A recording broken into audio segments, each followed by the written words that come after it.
Assalamualaikum warahmatullahi wabarakatuh. Perkenalkan, nama saya Afifah Rezi, NIM 19022061. Saya dari Prodi Pendidikan Guru, Pendidikan Anak Usia Dini, Fakultas Ilmu Pendidikan Universitas Negeri Padang. Kembali lagi bersama saya dalam pembuatan video administrasi dan supervisi pendidikan. Kali ini bidang harapan kita masuk ke dalam administrasi ketatausahaan. Nah, perlu teman-teman semua ketahui, yaitu tata usaha ini ada dua makna. Dalam kata pertama yaitu ada kata tata, yang artinya yang bahasa kita sebenarnya itu menata atau suatu peraturan yang sebenarnya harus ditaati karena ada proses penataan yang sengaja. Nah, proses inilah yang membuat atau mendesain semua sesuai dengan standar yang sudah ditetapkan oleh pemerintah maupun penjabat yang tinggi.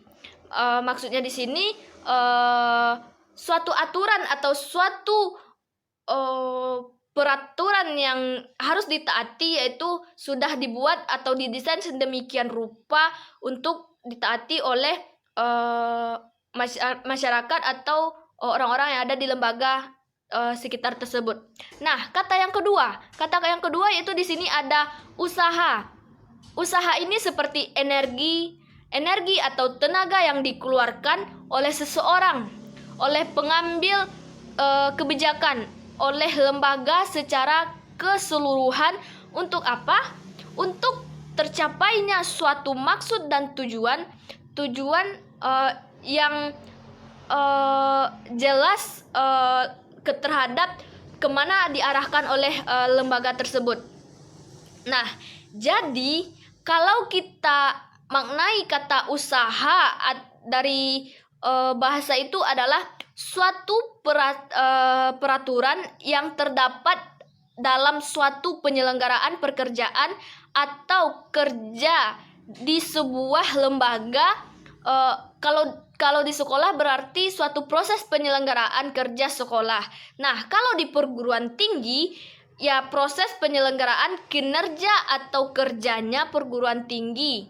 Nah, ketatausahaan ini merupakan salah satu jantungnya dari suatu sekolah maupun perguruan tinggi, yaitu ada dalam ketatausahaan ini. Nah, mungkin sekarang teman-teman bakal timbul beberapa pertanyaan-pertanyaan dalam pikiran teman-teman.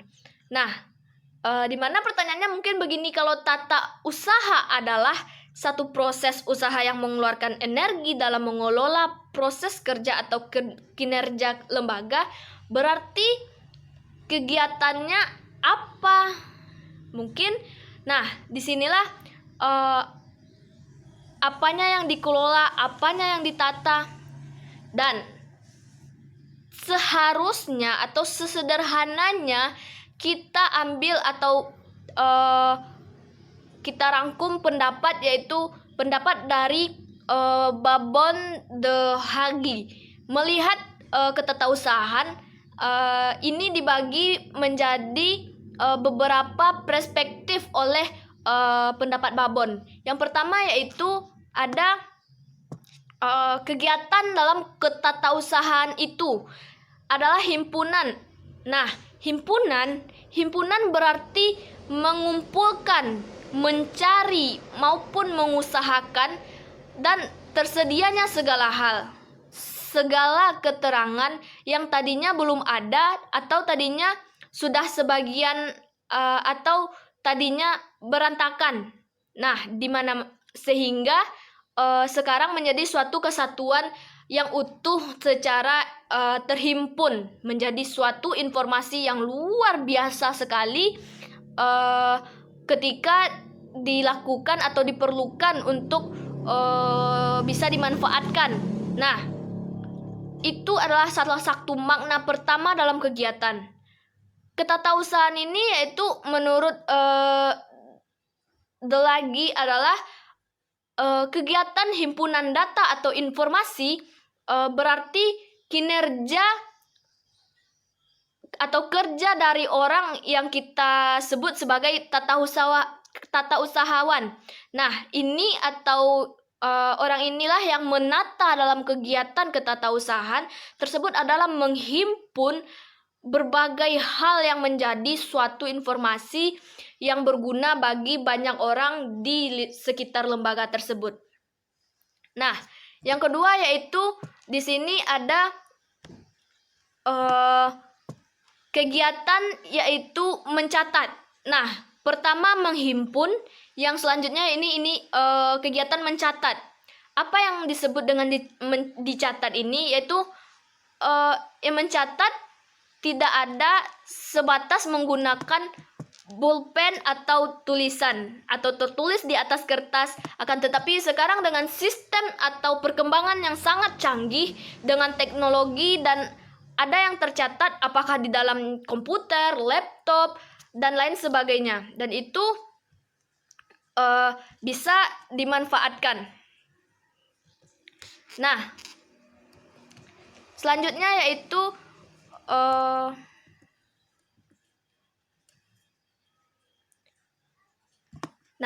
dalam komputer atau laptop yang sudah kita buat pencatatan yang tertulis ini, yaitu ada data yang harus tersimpan sehingga ketika diperlukan, ketika dibutuhkan, apakah sebagai perbandingan, sebagai pembuktian, atau semuanya dan lain-lainnya semua bisa dikendalikan, atau sehingga proses pencatatan itu meliputi berbagai macam kegiatan yang sifatnya membutuhkan dengan berbagai alat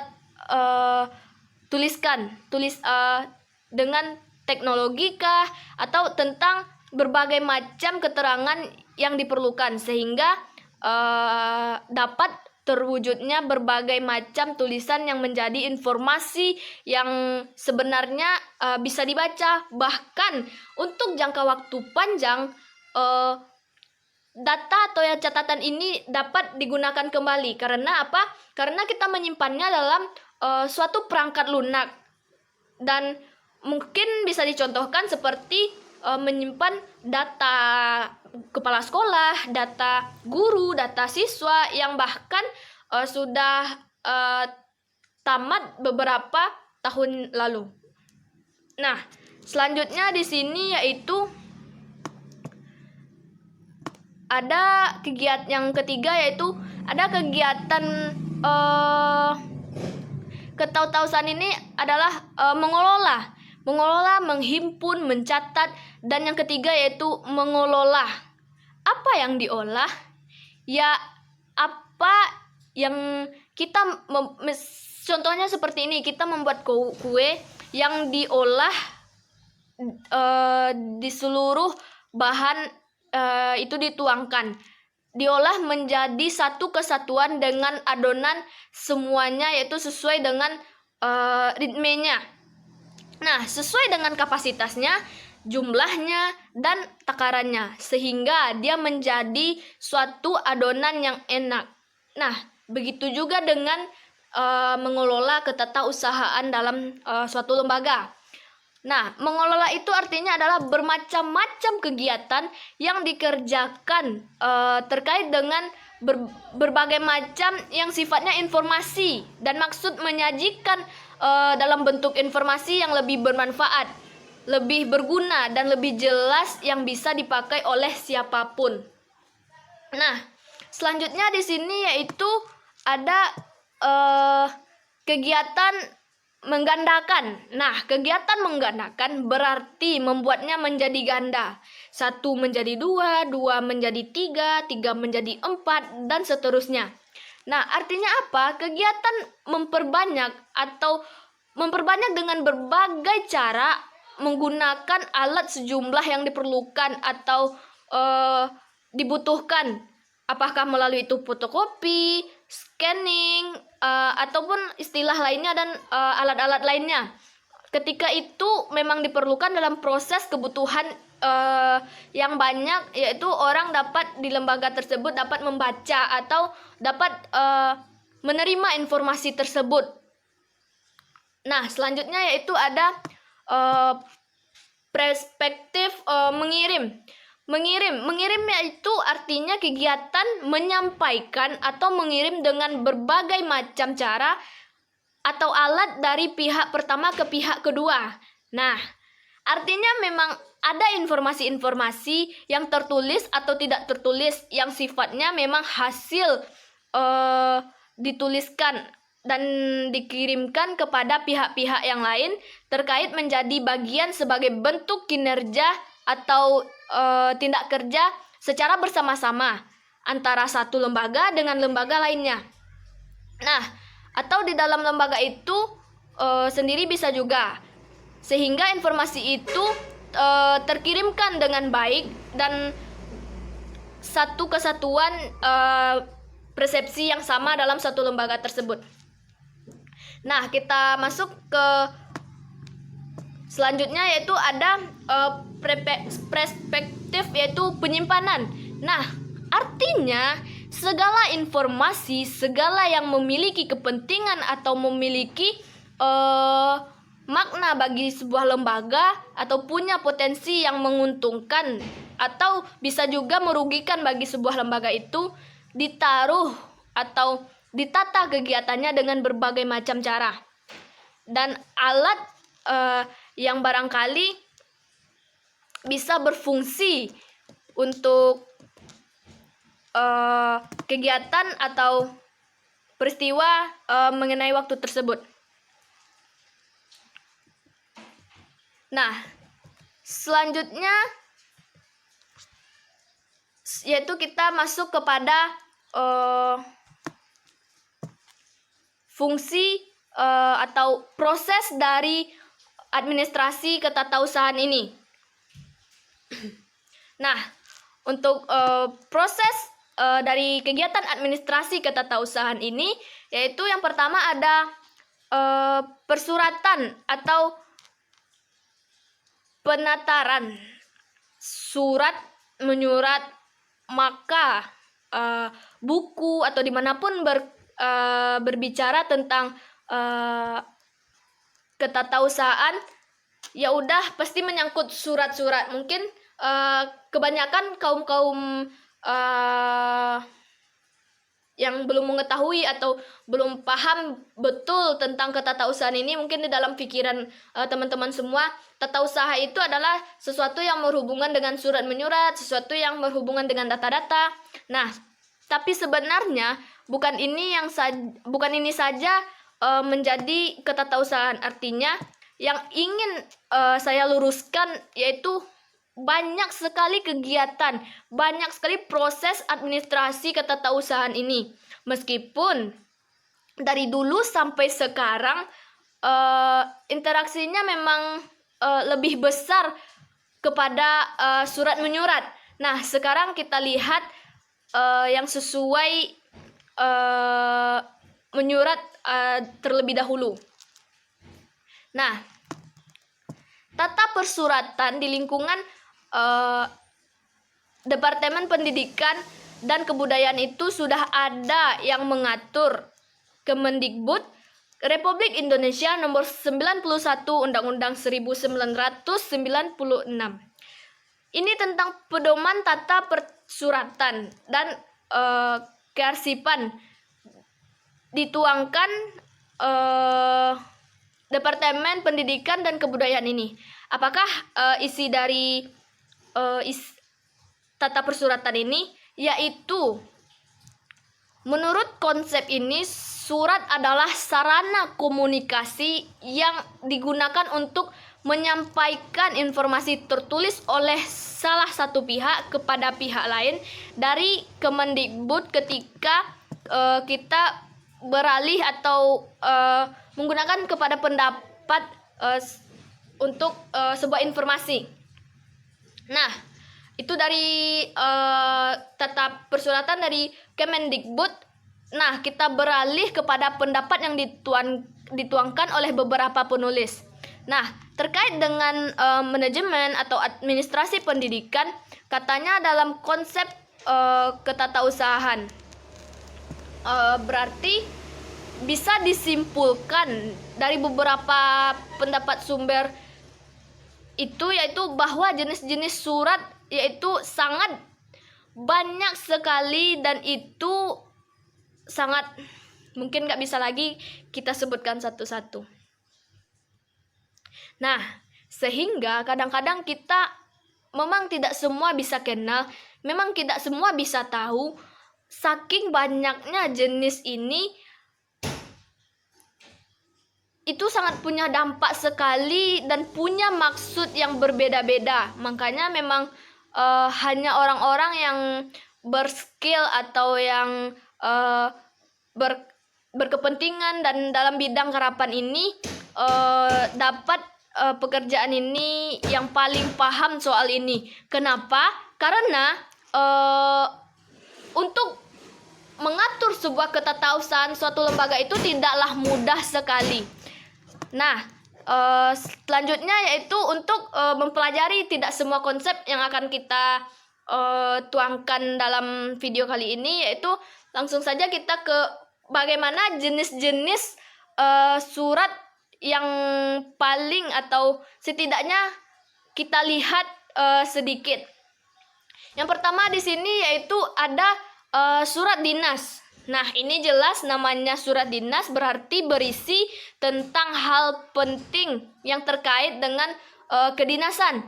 Nah, atau pemerintah dan pembangunan administrasi, pemerintah atau pembangunan yang dibuat oleh sebuah pemerintah atau lembaga pemerintah. Nah, selanjutnya di sini yaitu ada nota dinas. Nah, mungkin teman-teman sudah ada yang pernah mendengar nota dinas ini.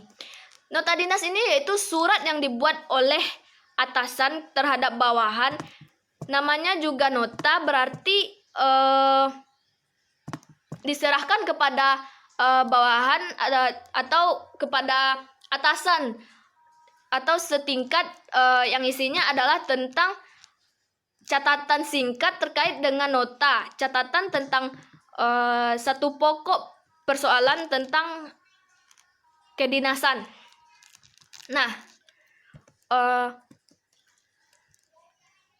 selanjutnya yaitu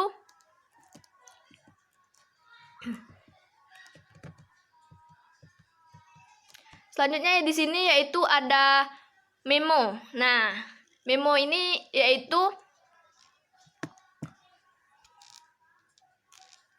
mungkin di sini teman-teman ada juga yang pernah mendengar kata memo.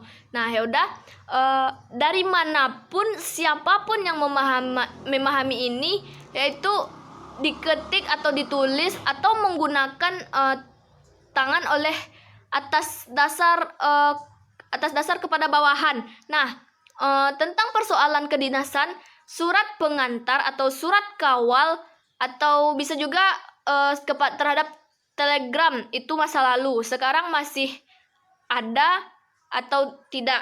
Nah, mungkin menurut saya lebih kepada orang lebih sistem teknologi informasi yang sangat canggih, mungkin tidak menggunakan surat menyurat, melainkan mungkin seperti saat pandemi sekarang, mungkin seperti lebih rangkap surat secara online. Nah, selanjutnya di sini yaitu kita masuk kepada surat keputusan. Nah, ini masih erat sekali maknanya, karena mungkin surat keputusan ini biasa teman-teman kenal dengan SK ya, atau surat keputusan, yaitu berisi terkait dengan keputusan suatu hal yang ditetapkan oleh pejabat yang berwenang, dan ini bisa dijadikan mungkin terdiri atau terkendali terhadap suatu sebagai bukti bahwa ini bisa disekolahkan.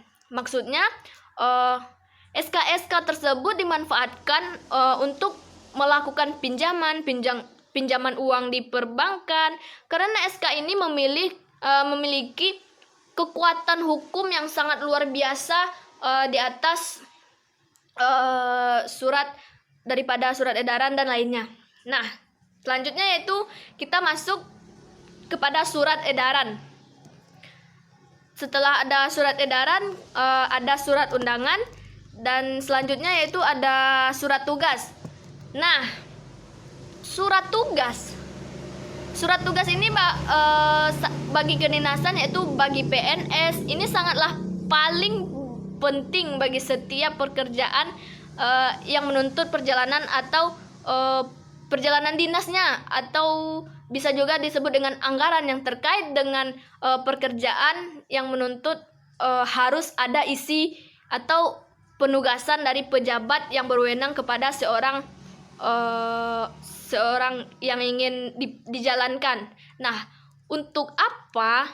Untuk melakukan kegiatan. Nah, jadi tidak semata-mata misalnya mentang-mentang kita kepala sekolah atau memiliki kedudukan yang tinggi, kita seenaknya untuk pergi tanpa surat tugas ini. Nah, tidak bisa seperti itu, karena semua yang dilakukan atau semua yang akan dijalankan itu sudah diatur secara perfect atau secara peraturan yang harus ditaati oleh setiap lembaga. Nah, apalagi kalau kita bawahan, pastinya harus ada surat penugasan dari sebuah pimpinan lembaga. Nah, selanjutnya kita masuk kepada surat kuasa. Nah, kalau surat kuasa ini, kita bahas tentang surat kuasa ini, sudah jelas berisi kewenangan atau penerima kuasa untuk bertindak atau melakukan kegiatan atas nama siapa. Nah, atas nama pemberi kuasa, misalnya kepala sekolah yang lagi tidak di tempat di sebuah perguruan tinggi, misalnya seorang rektor yang sedang tidak di tempat. Nah, maka surat kuasa ini diberikan kepada siapa? Mungkin seperti di sebuah perguruan tinggi, mungkin bisa diberikan kepada wakil rektor 1 misalnya, atau wakil bidang akademik, atau di sekolah berarti wakil kepala sekolah. Nah, bidang yang tertara di dalam surat tersebut, yaitu dia akan menyerahkan kepada siapa surat wewenang ini atau surat kuasa ini atas dasar kepercayaan dan pimpinan. Nah, kalau sudah menerima surat kuasa, berarti itu pada saat sudah tertinggal atau mungkin surat itu, maka yang bertindak sebagai rektor adalah orang yang menerima surat kuasa tersebut. Nah, selanjutnya yaitu lagi-lagi soal administrasi ketatausahaan dalam konteks surat menyurat ini. Sungguh banyak sekali mungkin surat-surat yang belum kita ketahui dalam ketatausahaan ya teman-teman. Nah, sekadar mengingatkan atau paling tidak membuat teman-teman semua lebih tenang atau lebih tahu akan surat-surat apa gitu kan. Yaitu selanjutnya ada surat pengumuman. Nah, jelas namanya saja surat pengumuman, berarti berisi pemberitahuan, berisi pengumuman. Selanjutnya di sini yaitu ada surat pernyataan, ada surat keterangan, dan berita acara.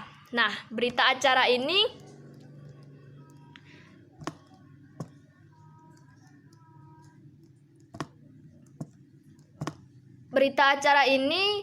menjadi suatu hal yang sangat dibutuhkan oleh sebuah lembaga. Selanjutnya yaitu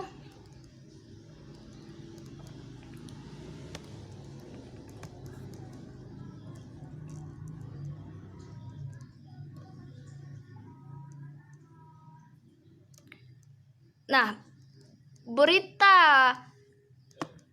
acara ini juga berdasarkan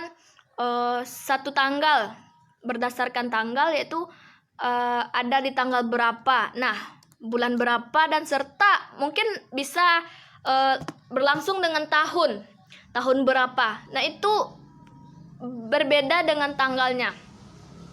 Nah, selanjutnya yaitu berdasarkan nomor atau pengodean nomor-nomor tertentu. Tentu saja hanya orang-orang ketetausahaan yang tahu untuk penomoran surat ini. Selanjutnya itu berdasarkan wilayah. Wilayah dari tempat mana asal usul surat itu. Nah, asal atau arsip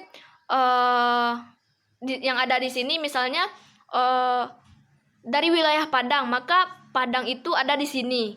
50 kota atau Payakumbuh maupun Solo ada di sini juga, begitu seterusnya. Berarti sistem pengelolaan arsip itu dimudahkan untuk menggampangkan si pengelola ini nantinya untuk menemukan kembali beberapa arsip yang telah dibuatnya beberapa tahun yang lalu. Nah, selanjutnya yaitu masuk saja kita ke dalam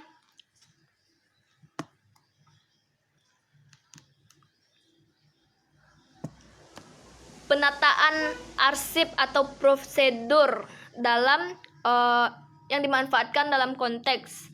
Nah, yang pertama yaitu ada meneliti arsip yang telah disimpan.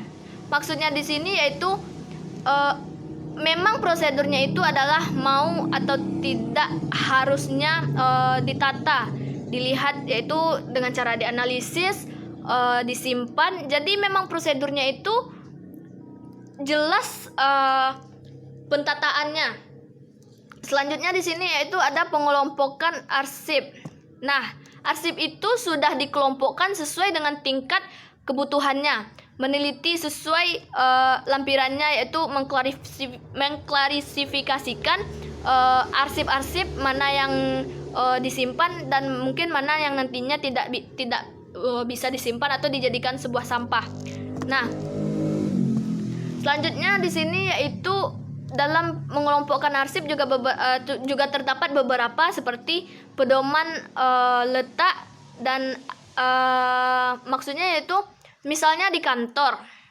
Kantor adalah tempat penyelenggaraan pekerjaan dan itu menjadi tempat diselenggarakannya tata usaha yang di dalamnya terdapat banyak hal.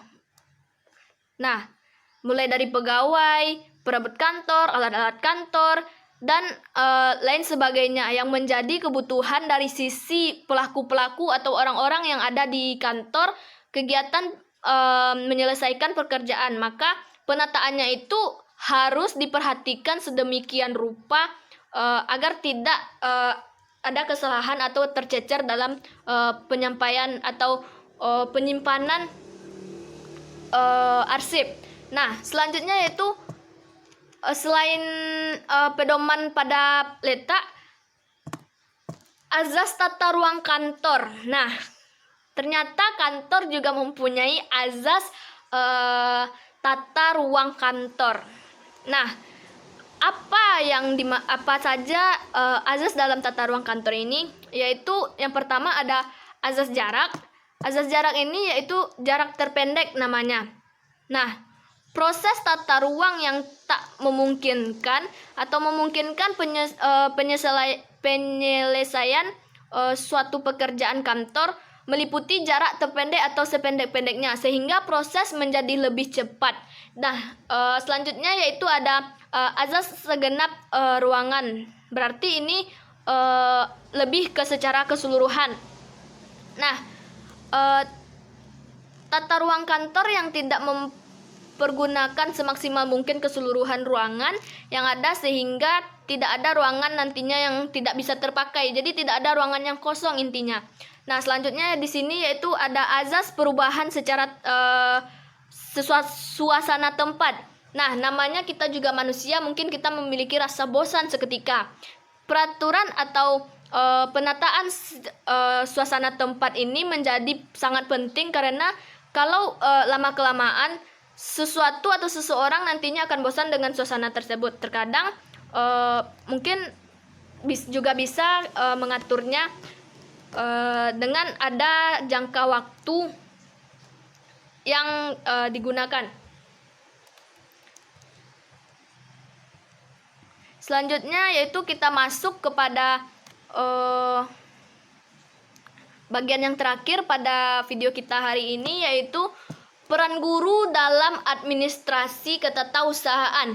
Nah, seperti yang sangat saya jelaskan setiap video administrasi yang sudah kita lakukan di minggu-minggu lalu, yaitu peran guru merupakan ujung tombaknya dari sebuah kegiatan administrasi, maupun itu guru maupun dan dosen.